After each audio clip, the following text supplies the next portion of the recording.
سالار ملت الحاج سلطان صلاح الدین اویسی رحمۃ اللہ علیہ سابق صدر کل ہند مجلس اتحاد المسلمین و سینئر پارلیمنٹرین کو ان کی برسی کے موقع پر زبردست خراج عقیدت پیش کیا گیا۔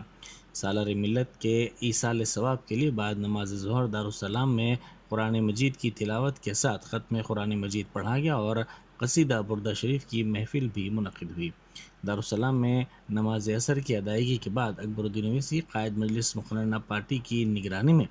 مجلسی اراکین اسمبلی اور کونسل کا قافلہ آغاپورے میں مزار سالار ملت واقع درگاہ شریف حضرت شاہ محمد حسن صاحب قبلہ ابوالعلائی رحمۃ اللہ علیہ پہنچ کر سالار ملت کو خراج عقیدت پیش کیا گیا۔ چادر گل اور سلام بحضور خیر الانام صلی اللہ علیہ وآلہ وسلم پڑھا گیا اور فاتحہ خوانی بھی کی گئی۔